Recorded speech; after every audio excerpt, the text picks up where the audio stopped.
دخل الجنہ، جس کی موت اس حال میں ہوئی ہو کہ اللہ کے علاوہ کسی اور کو شریک نہ کرتا ہو، تو دخل الجنہ، وہ آدمی جنت کے اندر جائے گا۔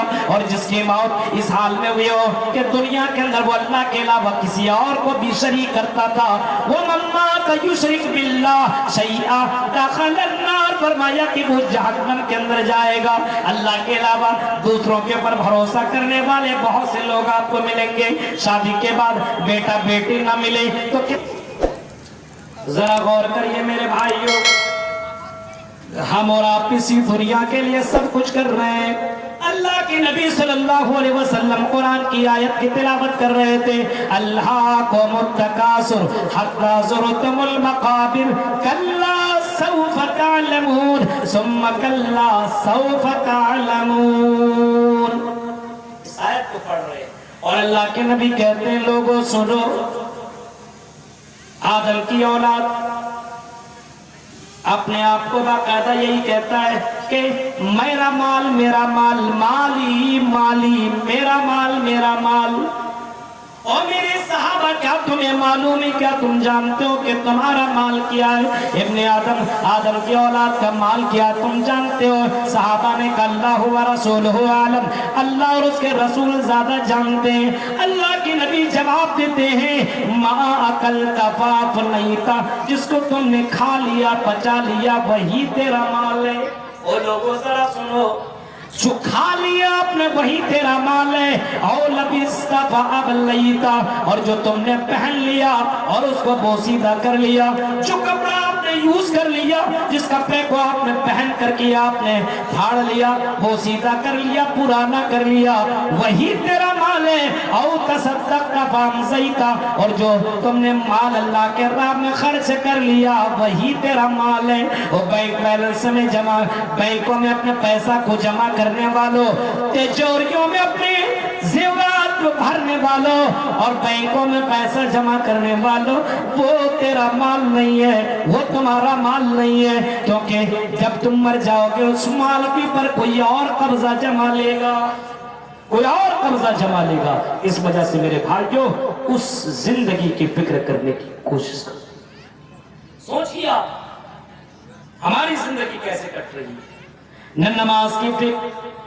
اللہ کے نبی فرماتے ہیں نماز الصلاۃ مفتاح الجنہ، یہ نماز جنت کی کنجی ہے۔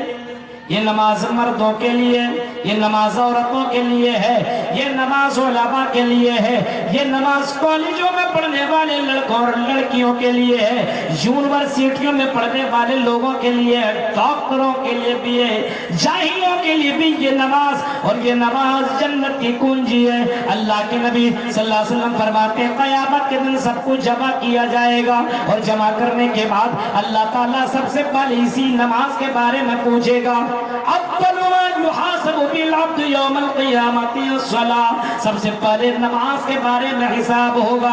اگر نماز اس کی اچھی، سمجھ لیے اس کی جنت پکی۔ میرے بھائیوں غور کرو، آج اگر مسجدوں کا معائنہ کیا جائے، ظہر میں، عصر میں، مغرب میں، عشاء، فجر، تو نمازی آپ کو بہت کم ملیں گے۔ بازاروں میں آپ کو بہت زیادہ لوگ دکھیں گے، لیکن مسجدوں میں آپ کو لوگ نظر نہیں آئیں گے۔ ابھی رمضان کا مہینہ چالو ہو رہا ہے، مسجد فل، اور کتنے دن تک؟ 2 4 5 دن تک۔ وہ بھی پھر کہنے لگے امام صاحب، حافظ صاحب بہت لمبا لمبا پڑھا دیں۔ ایک تو سال بھر پڑھے گا نہیں، مہینہ میں بھی پڑھنے کا موقع ملتا وہ بھی نہیں پڑھے گا۔ 5-10 دن کے بعد، اور کچھ جگہوں میں تو 10 دن کا چلتا ہے، 5 دن کا چلتا ہے، 3 دن کا چلتا ہے، ایک ہی دن کا چلتا ہے، ایک ہی دن میں ختم۔ اور ایک دن میں قرآن پڑھ لیا، سمجھتا ہے کہ ہم جنت الفردوس میں پہنچ گئے۔ کچھ لوگ ایسے بھی ہیں۔ غور کریے میرے بھائیو، ذرا تصور کیجئے، حالات اتنے برے ہیں کہ مسلمان رمضان کے علاوہ قرآن کھول کر کے نہیں دیکھ رہا ہے۔ ابھی تو نوجوانوں کے موبائل کو آپ اٹھائیے تو موبائل میں صرف گانا بھرے ہوئے ہیں، اور وہ گانا وہ بھجوری گانا، ڈینجر قسم کا۔ اب بتائیے یہ گانا سنیں گے تو بتائیے ان کا ایمان بڑھے گا کہ گھٹے گا؟ قرآن کو سن نہیں رہا ہے، قرآن کو پڑھ نہیں رہا ہے۔ ذرا تصور کیجئے میرے بھائیوں، غور کیجئے، حالات کتنے برے ہو چکے ہیں، اور ہم نے اپنی ذمہ داری نہیں نبھائی ہے۔ اس وجہ سے ہمارے بچوں کے موبائل کے اندر گانے موجود۔ تصور کیجیے آپ، نماز سے کوئی مطلب نہیں، باپ ٹوکتا نہیں، باپ کچھ منع نہیں کرتا۔ فرمایا جب بچہ 7 سال کا ہو تو اس کو تم نماز پڑھنے کا حکم دو۔ باپ نہیں پڑھ رہا تو بیٹا کو کہاں سے بولے گا، ماں نہیں پڑھ رہی تو بیٹی کو کہاں سے بولے، نماز پڑھنے کا حکم دو۔ مروا اولادکم بالصلاۃ وهم ابناء 7 سنین، جب بچہ 7 سال کا ہو تو اس کو نماز پڑھنے کا حکم دو۔ تم نماز پڑھو تو اپنے بیٹے سے بولو کہ یہ نماز پڑھ، تم بھی پڑھو، کیونکہ اللہ تعالیٰ نے ہمیں اسی عبادت کے لیے پیدا کیا ہے، ہمیں زندگی دی ہے، بے شمار نعمتوں سے نوازا ہے، اتنی نعمتیں جس کو ہم شمار بھی نہیں کر سکتے۔ اور میرے بیٹے چل، آئے میرے بیٹے میری قدر تو کرتے ہو، میں نے تمہارے لیے کیا کیا، کچھ نہیں کیا ہے۔ اے میرے بیٹے اللہ نے زندگی دی، اللہ نے سب کچھ دیا ہے، اے میرے بیٹے چل نماز پڑھ لیتے ہیں۔ اپنے بیٹے کو لے جا کر کے آپ نماز کا طریقہ بتائیے، اس کو نماز پڑھنا سکھائیے۔ عورتوں کو چاہیے اپنے گھر کے اندر اپنے بیٹیوں کو بھی نمازی بنائیں، اور اگر 10 سال کے ہو جائے نماز پڑھنے کے لیے نہ جائے اور نماز نہ پڑھے تو اس کو مار کر کے تم نماز پڑھاؤ۔ باپ نمازی ہی نہیں ہے تو بیٹا نمازی کہاں سے بنے؟ ہمارے گھر کے اندر دینی ماحول کہاں سے پیدا ہو؟ جنت میں جانے والا راستہ کو ہم نے روکا ہے۔ میرے بھائیوں، اللہ کے نبی جناب محمد رسول اللہ فرماتے یہ نماز قیامت کے دن جنت میں جانے کا ذریعہ بن جائے گا۔ من حافظ علیہا کانت لہ نورا و برہانا و نجاتا یوم القیامہ، فرمایا جو نماز کی حفاظت کرے گا کہ نماز ان کو جنت کو پہنچائے۔ تصور کیجیے آپ، لیکن نماز سے کوسوں دور ہے۔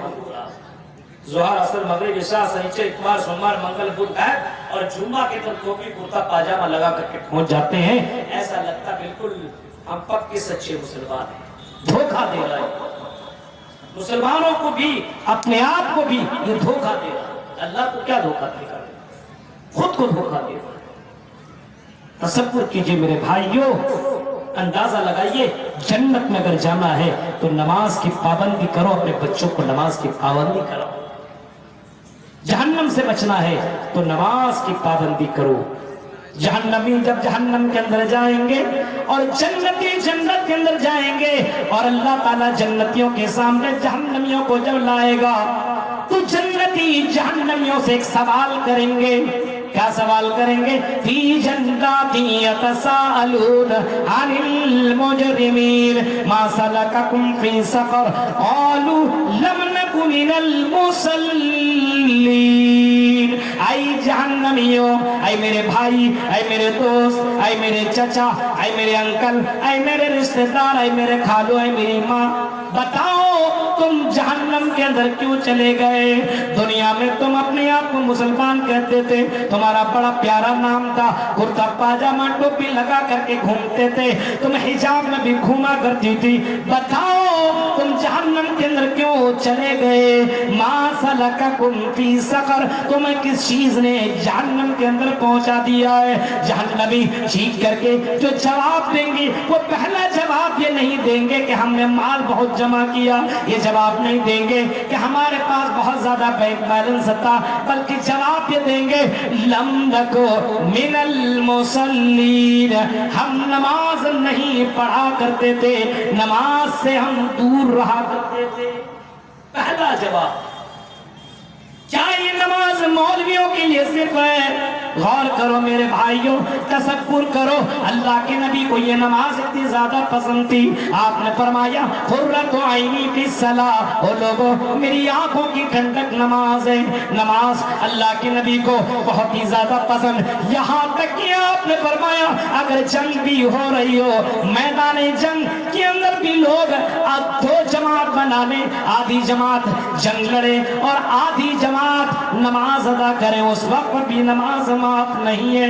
جب میدان جنگ کے اندر نماز معاف نہیں ہے تو میرے پیارے ساتھیوں، بازاروں میں گھومنے والوں، ہوٹلوں میں باتیں کرنے والوں، اپنے گھر کے اندر اپنے فیملی اور بچوں کے ساتھ گپے مارنے والوں، موبائل میں زندگی کاٹنے والوں، بتاؤ تمہاری یہ نماز کیسے معاف ہو سکتا ہے؟ اسی وجہ سے اللہ کے نبی صلی اللہ علیہ وسلم کے اوپر جو قرآن کی آیت اتری ہے، قرآن کہتا ہے جہنمی جواب دیں گے لم نک من المصلین، ہم دنیا دنیا میں نماز نہیں پڑھتے تھے. سوچئے میرے بھائی، جہنم میں گیا کیوں؟ بہت بڑی وجہ نہیں ہے. جہنم میں گیا ہے اسی نماز کی وجہ سے. وَلَمْ نَكُ نُطْعِمُ الْمِسْكِينَ، اور ہم مسکینوں کو کھانا نہیں کھلایا کرتے تھے، یتیموں اور غریبوں کی دیکھ ریکھ نہیں کرتے تھے. بہت سے امیروں کو آپ دیکھیں گے خوب کھاتا پیتا ہے، خوب کرتا ہے، ایک ایک شادی میں کئی لاکھ روپے خرچ کرتا ہے، لیکن غریب کو 10 روپے دینے کی اوقات نہیں اس کے پاس، بھگا دیتا ہے. اب دیکھا ہوگا آپ نے ایسے لوگوں کو. وَلَمْ نَكُ نُطْعِمُ الْمِسْكِينَ، اور ہم مسکینوں کو کھانا نہیں کھلایا کرتے تھے. وَكُنَّا نَخُوضُ مَعَ الْخَائِضِينَ، اور ہم گپیں مارا کرتے تھے دنیا کے چکر میں لگ کر کے، کبھی اس کے بارے میں، کبھی اس کے بارے میں، کبھی اس مولوی کے بارے میں تو کبھی اس مولوی کے بارے میں، کبھی اس مدرسہ کے بارے میں تو کبھی اس مسجد کے بارے میں، کبھی اس لڑکے کے بارے میں تو کبھی اس لڑکی کے بارے میں گپیں مارا کرتے تھے. ہم دنیا میں اللہ کا ذکر نہیں کیا کرتے تھے، اسی وجہ سے ہم جہنم کے اندر گئے. میرے پیارے ساتھیوں، تصور کرو اگر جہنم سے بچنا ہے تو ان کام کو ہمیں اور آپ کو چھوڑنا ہوگا، تب جنت کے اندر جائے.